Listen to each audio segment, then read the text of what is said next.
Greetings, gang. Okay, so why do you guys watch this channel?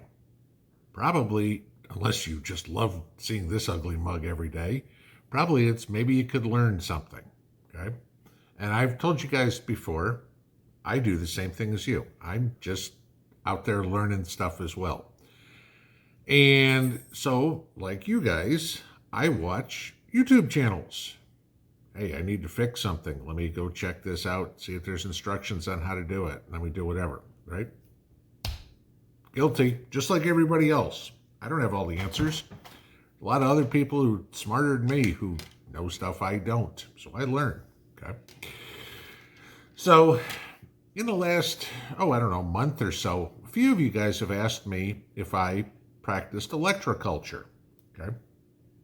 In all honesty, I'd never even heard of it until you guys started asking a couple of months ago.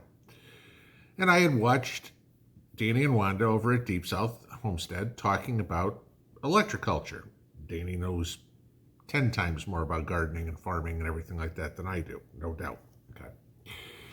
So he started talking about putting in these little antennas that he got from Hill's Mill, which is another YouTube channel. And Mickey over at Hill's Mill has been doing this for years. And Mickey had made a whole bunch of little antennas and sent some to Danny and Wanda for Danny and Wanda to try out. Cool, okay. I'm like, okay, you guys asked about this. Hey, any way that I can improve my yield on my garden, maybe get rid of bugs in my garden, I'm all for it. So I was watching all these videos and listening to what Danny and Wanda had to say about their test on it. And they had showed a couple of days ago their cucumber plants, for example. And one cucumber plant was halfway up a trellis that didn't have the ElectroCulture, and another cucumber plant was already over the top of the trellis. And they were showing about the difference in productivity and everything like that. I'm like, all right, and if you go to that video, you'll even see one of my comments, I'm sold, okay? So I decided, all right, I'm going to check this out.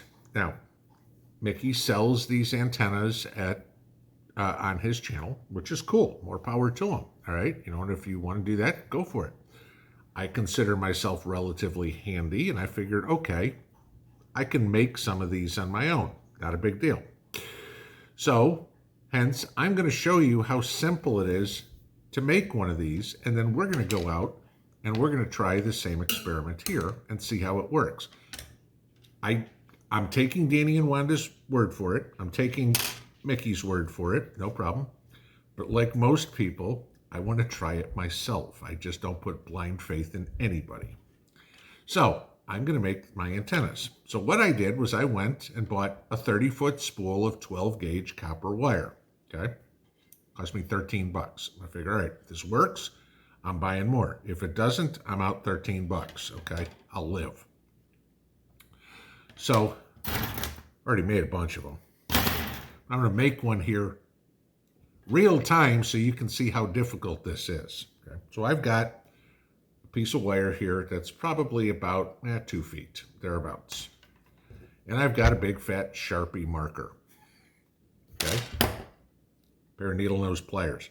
There are the tools you need to make this. Doesn't even have to be a Sharpie marker. It just has something that's got about 1 inch diameter that looked about good. I mean, I don't care. Do it around a hammer. Do it around the screwdriver handle, whatever. This is just convenient. So I'm going to take my wire here. We're going to look, okay? I'm 4 minutes and 9 seconds into the video. I'm going to bend it at a 90-degree angle right about 3 inches up. I'm going to set it on my marker here, and I'm going to start winding it on the marker. And what I found is about 7 turns is about the distance I want. There you go. There's 7 turns. Squeeze it down like a spring. Spread it out just a little bit. Bend this up. Use your pliers. Bend this up at a 90-degree angle. Straighten it out just a hair. Copper's soft metal, so you can bend it real easy. Take my tip on my long end here. Bend it over itself, if you can see that, okay? And literally, now if we straighten that out a little more, there we go. There's my antenna. What that take? That took me, according to my camera here, about 1 minute and 15 seconds. That's it, okay? So, we're gonna go take these out to the garden, and I'm gonna pick out some plants that are relatively even. Apparently, according to Mickey, and again, I'm following his deal here. You wrap these things clockwise, right? Yeah, clockwise, okay? Because we're in the northern hemisphere. If you're in the southern hemisphere, you do it counterclockwise. You put the short end in the dirt. You put the tall end as the antenna.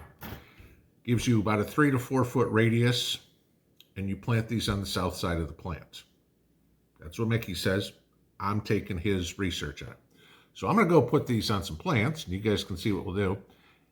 And we'll track and see how well it works. So let's take them outside.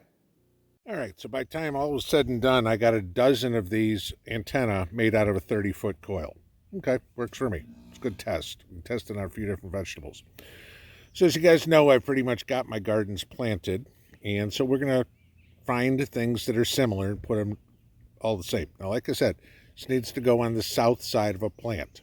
I don't know how much there is to that, but okay, we're going to go for it anyway. So what I'm going to do, we're going to start here. I'll show you that. Here are 4 pepper plants, green peppers.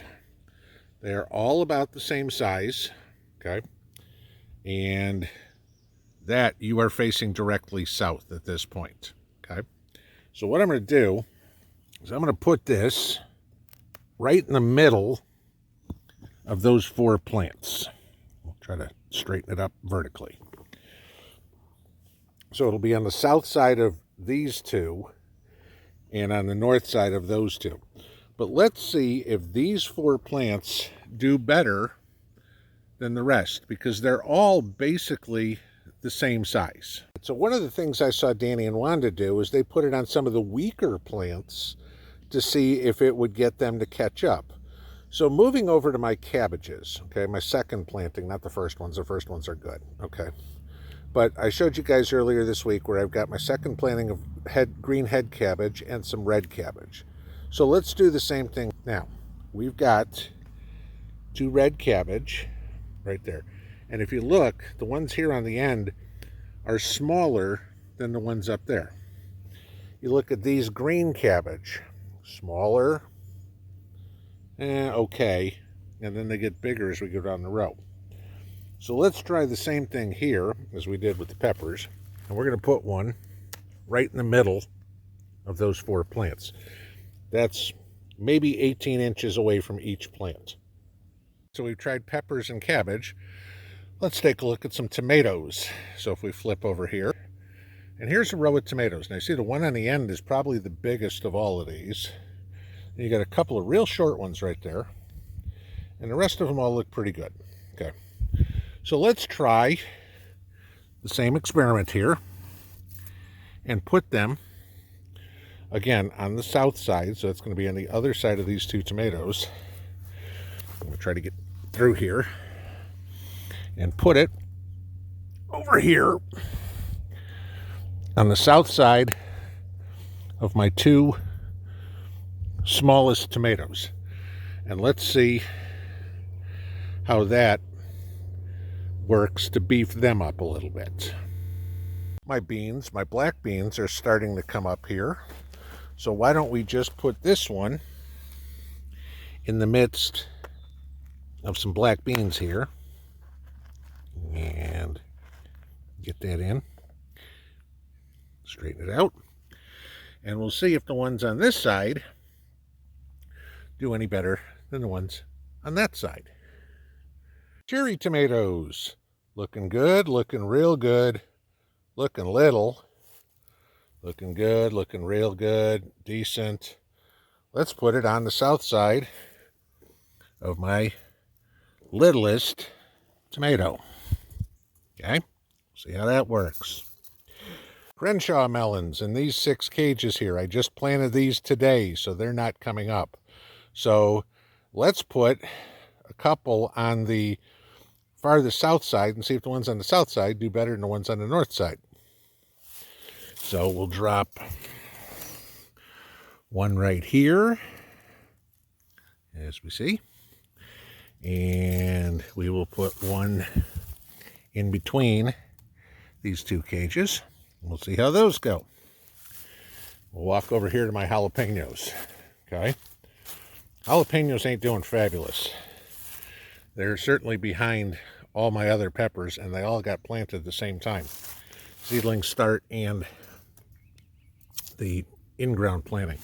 So let's try one again right in the center of actually 3 plants, because I've got to put a seed in that one. And that would be those. You know what? Just for grins, let's put one in the strawberry patch where my plants are a little bit weaker. So let's try right here. And we'll see if that will bring those strawberries up to speed with the rest of them that I got in here that are producing nicely. All right, now I'm going to pick a couple of strawberries. I'll meet you in the house. Okay, back inside. Now, by no means am I trying to steal anyone's thunder. This is no original idea of my own or anything like this. Like I said, I learned this from Danny and Wanda, who got the information from Mickey over at Hills Mills. I will link Mickey's channel down in case you want to get some of these for yourself. Okay. I've never talked to Mickey in my life. It's just, hey, if it's a good idea, it works. This is my theory on the whole thing. If I can spend $13 now, basically $1 an antenna, and it works and gets me to grow more food and keeps bugs away potentially, that's going to save me money in the long run. But it's also something I have now. So when there isn't a possibility to go out and get a 30-foot spool of copper wire, I can still have these. It's not like fertilizer where I throw this in the garden once and it's gone. This is something at the end of the season I pull out of the ground, I throw in a bag in the garage. Next year I go out and put it down again. So I wanted to show you guys me actually putting them in and what the plants look like the day I put them in compared to some of the other plants in there. Because that way you guys can see along with me that these did or did not make a difference. Okay? I'm optimistic they will. I trust Danny and Wanda implicitly. I don't think they'd ever tell you anything that was not effective. So I'm hopeful. I'm optimistic. If this works, great. But I wanted to share a beginning, middle, and end process with you guys. See if it works. If it does, maybe it's something to do next year. If it doesn't, then it's something not to do next year. But I followed everything that these guys said to do. Let's see what happens. Pinball out.